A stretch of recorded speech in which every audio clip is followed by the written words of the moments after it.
Hi, so I'll be talking on what diagnostics is a must before a multifocal IOL. And so multifocal IOLs are basically extremely essential in our practice today. And the earlier dictum of using multifocal IOLs only in patients without much visual needs is no longer valid. And we get all classes of patients from housewives to rocket scientists. So obviously the expectations are very high. So which patients would be suitable for a multifocal IOL? Any patient with cataract without any other ocular pathology, that is a normal eye with a healthy retina. The astigmatism has to be less than 1 diopter in case of a multifocal IOL and up to 2 diopter for a toric multifocal.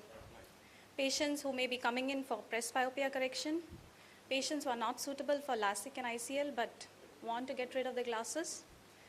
The most important thing being the patient should be motivated to be without glasses and the patient should be counseled for realistic expectations. So going on to what diagnostics are mandatory for a good multifocal IOL. The perfect biometry is the most important thing. The patient has to end up with less than 1 diopter of corneal astigmatism postoperatively, corneal topography, pupillometry, knowledge of angle kappa, and an OCT macula. So I'll start off with OCT macula. Like as you can see in the first image, it's an entirely normal looking fundus. However, the spectral domain OCT is showing some changes at the inner segment, outer segment of the photoreceptors. So the visual outcome in this patient would not be excellent. So we would not go for a multifocal IOL in this situation. Perfect biometry, as you know, is extremely essential. So it will consist of your keratometry and the axial length. Luckily for us, immersion E-scan and optical biometry, both of this gives excellent results and a very predictable visual outcome after the surgery. Coming on to keratometry, we have 3 options, either a manual keratometry, automated keratometry, or simulated keratometry readings of the corneal topography. Manual keratometry would be preferred in patients with poor fixation or corneal abnormalities or distorted Meyers, but these would also be patients where we would not opt for a multifocal IOL. Automated keratometry is the preferred choice because it eliminates operator subjectivity. It gives a fast response because it overcomes problems with eye movements. However, you have to make sure that there's a less than 0.3 diopter difference between the 3 readings. Corneal topography is extremely essential to evaluate the cornea prior to implanting a multifocal IOL. We can come to know several things from this. For example, we can evaluate the corneal irregular astigmatism. We can detect abnormalities of the corneal shape, for example, like this case, which is a keratoconus. We can determine the corneal regular astigmatism, and we can also evaluate the corneal spherical aberrations. Corneal topography also helps us to plan the incision in the multifocal IOL cases. So we would plan the incision at the steep axis. Obviously, if you have a higher simulated K readings, we would go for a toric multifocal IOL or plan an opposite clear corneal incision to correct the cylinder. Pachymetry is given in most of the topography and is quite essential to rule out any corneal thinning disorders because you may need to do a LASIK postoperatively as an enhancement. A little about angle kappa. So as you know, the pupillary axis passes perpendicular to the cornea through the center of the pupil and the nodal point, and the visual axis passes from the object to the nodal point on to the center of the fovea. So the angle kappa is the angle between these 2 axes, and in a small angle kappa, the fovea centric ray will pass to the central ring of your IOL and not cause any problems. But when there's a large angle kappa, it may hit one of the edges of the rings and cause glare. So how do we get this? It's very simple. OpScan 2 will just give you the reading. I think most of us do an OpScan before a multifocal IOL, so if you have a large angle kappa of more than 5, it's better to avoid a multifocal IOL, or you can go for an accommodating IOL. Pupillometry, we get it with the OPD3 scanning system. and it will give you both the scotopic as well as the mesopic pupillary size. And if we find the pupils to be myotic, then one can go in for a pupil-independent multifocal IOL, like the Tecnis 1 multifocal, versus a refractive multifocal IOL, such as the Tecnis Rezoom. Also, if we find patients with a large mesopic pupil, one can opt for an aspheric multifocal IOL.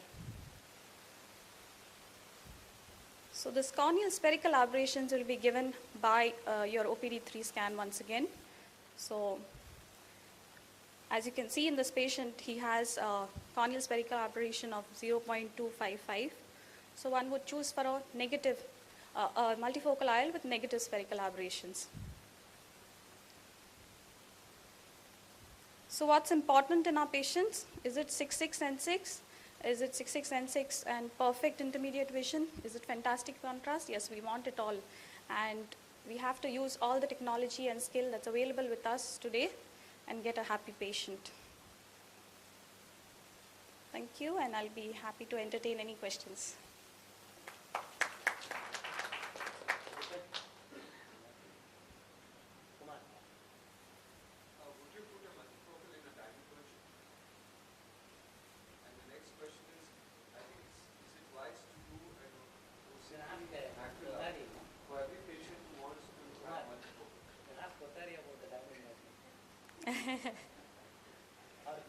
What was your next question? He's in the diamond market. What was your second question? Question is, that means all your patients who want multifocal, you do a OCT for the macula?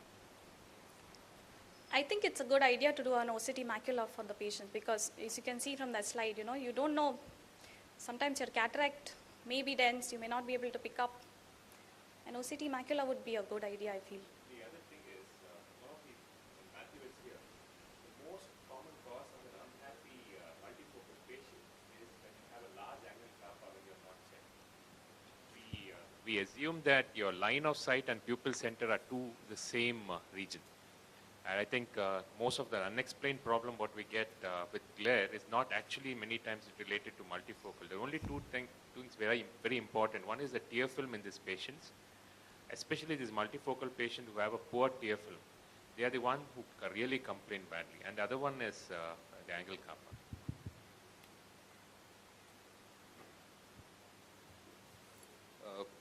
I think the issue is that once you stick a multifocal in a patient and patient has a complaint, you assume that everything is related to the multifocal. The multifocal is just one member in the relay team, starting at the tear film, the cornea, and the retina, which reaches the image to the brain. So if your tear film is abnormal, there is going to be a problem. Our chemicals actually precipitate a lot of the change in the tear. If I have a pre-op corneal aberration which is good, OCT of the macula, if possible, through the cataract, which shows that there is no inner layer, outer layer disruption, I think even in a diamond merchant, it will be probably a safe bet.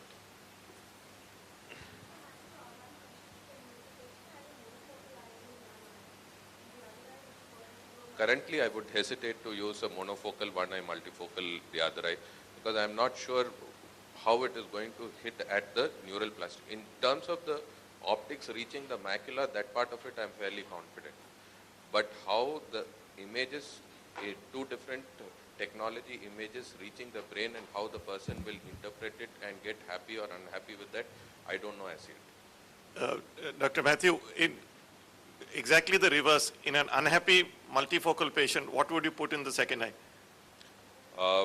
I would try to figure out what is the cause of the unhappy thing. So if it is normal tear film, normal cornea, and normal retina, and still there is a multifocal issue, I would choose to explant this one and go with the monofocal. He doesn't want, see, he's got 6/6, N6 in this eye, but he's unhappy, quality of vision, glare, whatever the issues. He doesn't want you, obviously, to touch this eye. He's now coming to you for 624 other eye cataract extraction. I'd have a discussion with him. I'd say that, there is an issue about putting a monofocal in the other eye. I'd give an option of a multifocal in the second eye and hope that neural plasticity will take care of it at a later date. Okay. Vishal. No, 1 minute. Vishal has a question. monofocal, multifocal is not an unusual combination, but I am can- not very comfortable with the thought of it to voluntarily do it at this stage. I would do it under duress. The point is that you measure the angle kappa, but while implanting the lens, if you miss the line, the visual side, means while implanting the lens, it's very important to center your lens over the third Purkinje image. That is the most important thing. Even if you measure it, but if the angle kappa is within the limits, and if you don't center the multifocal IOL over the visual side, then again it will cause a problem. So that is possible when you're doing a cataract under topical anesthesia. You can see the microscope filament image as a third Purkinje, and you center that over the multifocal. That is a good idea. Ask the patient to look at the light. Actually, that's a very relevant point, you know. Under topical, we are in a position to do this. But eventually, because the haptics are distributing the force equally, unless you have a very sticky posterior surface of the IOL, it will slowly slide and center onto the bag. Okay, so currently we attempt to do it, but unless we have a little more customized things, eventually these lenses may tend to, they have at least a good possibility that they may slip from their placed position and move on to the center of the bag. Yeah, no, we are planning to center it on the Purkinje image, but that necessarily need not be the center of the bag. Yes. Okay. And is there any role of studying the cornea apart from the tear film when you're putting a multifocal? Aberration. I mean, can you just elucidate? So, like for example, some of the patients we have been studying on the OPD3 scan, which helpfully gives you corneal aberrations, total aberrations, and internal aberrations. Sometimes lens-related aberration neutralizes a cornea, and especially in terms of like post-LASIK patients, where the original LASIK actually takes care of all the aberrations. When you remove the cataract, then these people, the corneal aberrations sort of come and get exposed. So it's a little bit of a challenge there. Dr. Wavekar, any comments on this? Do you want to look at the... Do you want to look at the aberration before you put a multifocal lenses? If yes, what aberration would you look at? Good morning. Yeah, certainly. See, besides aberrations, if the patient has spherical aberration, then it is okay. But otherwise, you know, any coma really disturbs the patient quite a lot. Talking about this second point about cornea, if the patient is having oblate cornea, okay, then patient is going to be unhappy with multifocal. If you explant multifocal and put in monofocal, even then he is going to be unhappy because the quality of vision is not good. And third point regarding Dr. Vaishal, see, I try to put the lens wherever we want, but ultimately it goes back to wherever it wants. It does not stay where. Thank you, sir. But Vavekar, you, yes.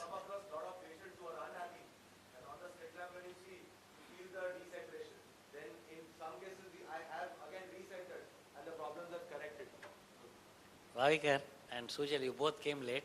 I had an excellent introduction for both of you, and I want to tell that we are doing this meeting because me and Rohit want to get the Nobel. Now we have Kumar. Exactly. No, start working for it. We are not going to get Nobel by influence. There's a book called Road to Stockholm.